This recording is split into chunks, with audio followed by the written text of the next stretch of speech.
Oração, um privilégio, magnífica, sagrada. John Wesley diz o seguinte: sou criatura de um dia, que passa pela vida como flecha que cruza o ar. Sou um espírito que vem de Deus e que retorna para Ele, que simplesmente paira sob o grande abismo. Em poucos instantes, não serei mais visto. Desapareço em imutável eternidade. Quero saber uma coisa: o caminho para o céu. Como atracar em segurança naquela margem alegre. O próprio Deus concordou em ensinar-me o caminho. Para isso, Ele veio do céu. Ele escreveu em um livro. Deu-me este livro. A qualquer custo, dei-me o livro de Deus. Senhor, não fosse tu que disseste: se algum de vocês tem falta de sabedoria, peça a Deus, que a todos dá livremente, de boa vontade, e lhes será concedida? Está escrito em Tiago, capítulo 1, versículo 5. Tu disseste que se alguém estiver disposto a fazer a tua vontade, ele saberá. Estou disposto a fazer. Permite-me conhecer a tua vontade. A palavra oração expressa a maior e mais ampla abordagem de Deus. Ela dá preeminência ao elemento da devoção e comunhão e comunicação com Deus. É desfrutar de Deus. É acesso a Deus. Súplica é uma forma mais restrita e mais intensa de oração, acompanhada por um senso de necessidade pessoal, limitada à busca urgente de provisão para necessidades prementes. Súplica é a própria alma da oração, na forma de rogo por alguma coisa muito necessária, a necessidade intensamente sentida. Intercessão é um alargar da oração, é sair de si mesmo em largura e profundidade em favor de outros. Primeiramente, ela não se centra em orar pelos outros, mas refere-se à liberdade, ousadia e confiança infantil da oração. É a plenitude da influência confiante da alma ao se dirigir a Deus, ilimitada e sem hesitação em seu acesso e exigências. Essa influência e confiança são usadas em favor de outros. A oração sempre e em todo lugar é uma atitude imediata e confiante. É um pedido a Deus, o Pai. A oração universal é perfeita, que é o modelo de toda oração. É o Pai Nosso que estás no céu. Mateus capítulo 6, versículo 9. No túmulo de Lázaro, Jesus levantou os olhos e disse: Pai. João capítulo 11, versículo 41. Na oração sacerdotal, Jesus ergueu os olhos ao céu e disse: Pai. João capítulo 17, versículo 1. Sua oração era pessoal, familiar e paternal. Forte, instrumental, tocante e com lágrimas. Leia as palavras de Paulo, em Hebreus capítulo 5, versículo 7. Durante os seus dias de vida na terra, Jesus ofereceu orações e súplica, em alta voz e com lágrimas, àquele que o podia salvar da morte, sendo ouvido por causa da sua reverente submissão. Também em outro lugar, pedir é apresentado como oração. Se algum de vocês tem falta de sabedoria, peça a Deus, que a todos dá livremente, de boa vontade, e lhe será concedida. Tiago capítulo 1, versículo 5. Pedir a Deus e receber do Senhor. Pedido direto a Deus, conexão imediata com Deus. Isso é oração. Em 1 João capítulo 5, versículo 14 e 15, há a seguinte declaração sobre oração. Esta é a confiança que temos ao nos aproximarmos de Deus. Se pedimos em alguma coisa de acordo com a vontade de Deus, Ele nos ouvirá. E se sabemos que Ele nos ouve em tudo o que pedimos, também que temos o que dele pedimos. Em Filipenses capítulo 4, versículo 6, há as seguintes palavras sobre a oração: Não ande ansiosos por coisa alguma, mas em tudo, pela oração e súplica e com ação de graças, apresente seus pedidos a Deus. Qual é a vontade de Deus quanto à oração? Em primeiro lugar, é vontade de Deus que nós oremos. Jesus Cristo contou a seus discípulos uma parábola para mostrar-lhes que ele devia orar sempre e nunca desanimar. Em Lucas capítulo 18, versículo 1. Paulo descreve ao jovem Timóteo sobre as coisas que o povo de Deus deve fazer. E entre as primeiras ele estabelece a oração. Em 1 Timóteo capítulo 2, versículo 1. Antes de tudo, recomendo que se façam súplicas, orações, intercessões e ações de graça por todos os homens. Relacionados a essas palavras, Paulo declara que a vontade de Deus é a redenção e mediação de Jesus Cristo para a salvação de todos os homens. Estão vitalmente relacionados a essa questão da oração. Nisso, sua autoridade apostólica e solicitude de alma conspira com a vontade de Deus e a intercessão de Cristo para que os homens orem em todo lugar. 1 Timóteo capítulo 2, versículo 8. Observe-se com que frequência a oração é mencionada no Novo Testamento. Persevere na oração, Romanos capítulo 12, versículo 12. Ore continuamente em Tessalonicenses capítulo 5, versículo 17. Dedique-se à oração, estejam alerta e sejam agradecidos. Colossenses capítulo 4, versículo 2. Sejam criteriosos e estejam alertas e dediquem-se à oração. 1 Pedro capítulo 4, versículo 7. O chamado de Cristo era vigiem e orem. Mateus capítulo 26, versículo 41. O que significam todas essas declarações e outras, se não for o fato de que a vontade de Deus é que os homens orem? A oração é eficiente, coopera com o complementar à vontade de Deus, cujo controle soberano é correr em paralelo ao alcance e poder da expiação de Jesus Cristo. Ele, por meio do Espírito eterno, pela graça de Deus, em favor de todos, experimentou a morte. Hebreus capítulo 2, versículo 9. Nós, pelo Espírito eterno, pela graça de Deus, oramos por todos os homens. Mas como saber se estou orando de acordo com a vontade de Deus? Cada tentativa verdadeira de orar é em resposta à vontade de Deus. Ela pode ser mal executada ou não ter sido instruída por mestres humanos. Mas é aceitável a Deus porque é em obediência à sua vontade. Se eu me entregar à inspiração do Espírito de Deus, que ordena que eu ore, todos os detalhes e as petições dessa oração estarão em harmonia com a vontade daquela que deseja, que desejou que eu ore. A oração não é algo insignificante. Não é uma questão menor e egoísta. Ela não se preocupa com os interesses mesquinhos de uma pessoa. A menor das orações expande-se pela vontade de Deus até que toque todas as palavras. Preserve todos os interesses e intensifique a maior riqueza do homem e o maior bem de Deus.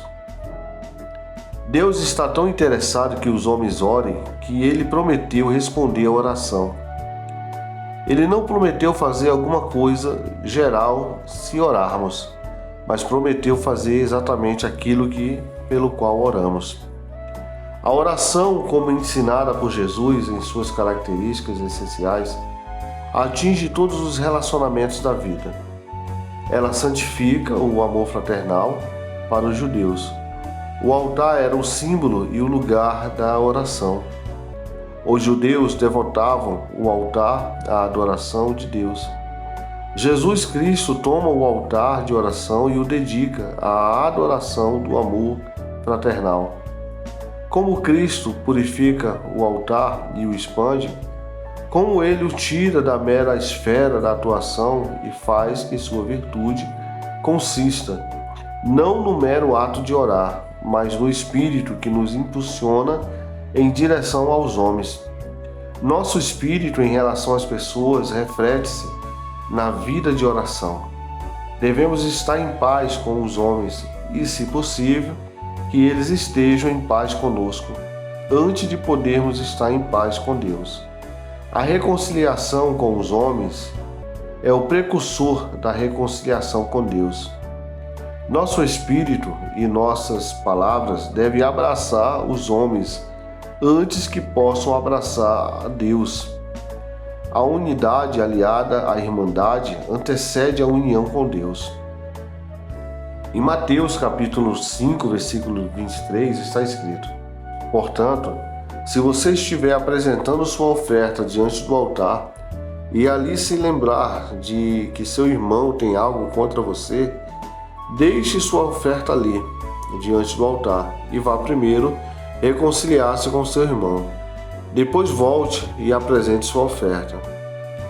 Não orar é ilegalidade, discordância, anarquia no governo moral de Deus.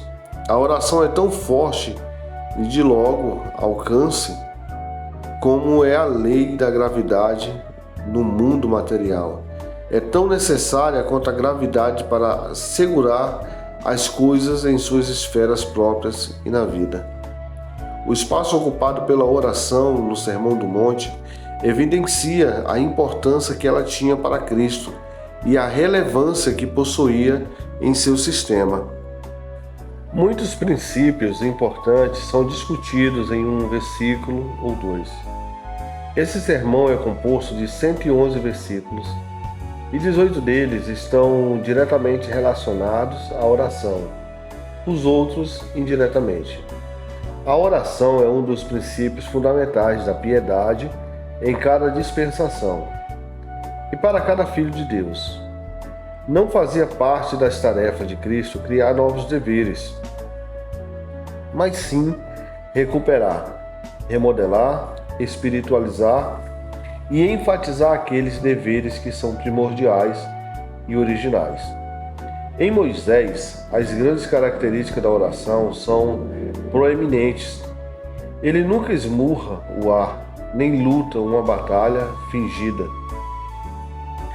A mais séria e energética tarefa de sua vida era a oração. Ele se dedicava a ela com o mais intenso fervor da alma, mesmo sendo íntimo de Deus. Sua intimidade não diminuiu a necessidade da oração. Tal intimidade apenas trouxe mais clareza quanto à natureza e à necessidade da oração. Levou-o a enxergar o maior dever de orar e o descobrir os maiores resultados da oração. Ao relembrar uma das crises pelas quais Israel passara, quando a própria existência da nação estava ameaçada, ele escreveu: Fiquei prostrado perante o Senhor durante aqueles 40 dias e 40 noites. Deuteronômio 9:25. A oração maravilhosa é resultados surpreendentes. Moisés sabia orar maravilhosamente e Deus sabia conceder resultados maravilhosos. Toda a intensidade da declaração bíblica serve para aumentar nossa fé na doutrina de que a oração afeta Deus, assegura um favor de Deus, que não pode ser assegurado de outra forma e que não será concedido por Deus se não orarmos. Todo o cano do ensino bíblico serve para ilustrar a grande verdade de que Deus ouve e responde à oração. Um dos maiores propósitos de Deus em seu livro é marcar em nós de forma permanente a grande importância, o valor inestimável e a necessidade absoluta de pedir a Deus aquilo que necessitamos para o tempo presente e para a eternidade. Ele nos conclama, insiste e adverte por todos os meios. Ele nos aponta seu próprio propósito, que é o seu Filho, entregue para o nosso bem, como promessa de que em nossa oração será respondida, ensinando-nos que Deus é o nosso Pai, capaz de fazer tudo por nós e nos dar todas as coisas, muito mais do que pais terrenos podem ou estão dispostos a dar a seus filhos.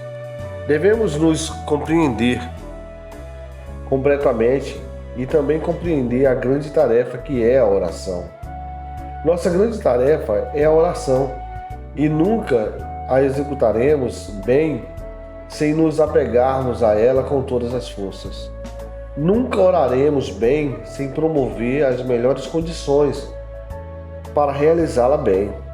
Satanás sofreu tanto por causa de boas orações que todas as estratégias astutas, sagazes e sedutoras que ele usa serão usadas para enfraquecer a sua atuação. Devemos, por todos os meios que encontrarmos, conectarmos-nos à oração. Estar desconectado no tempo e no espaço é abrir a porta para Satanás. Estar atento, preparado, firme e cuidadoso diante de cada detalhe é criar uma fortaleza contra o maligno. A oração, pelo próprio juramento de Deus, pertence às próprias pedras da fundação de Deus, tão eternas como são sua companheira, que se ore por ele continuamente. Salmo 72, versos 15. Essa é a condição eterna que faz avançar a causa de Deus e a torna poderosamente empreendedora. Os homens devem sempre orar por isso. Sua força, beleza e energia estão nas orações que fazem. Seu poder repousa simplesmente em seu poder de orar. O poder não está em outro lugar senão em sua capacidade de orar. Pois a minha casa será chamada casa de oração para todos os povos. Isaías 56, versículo 7. Ela se baseia em oração e é mantida pelos mesmos meios. A oração é um privilégio sagrado e magnífico.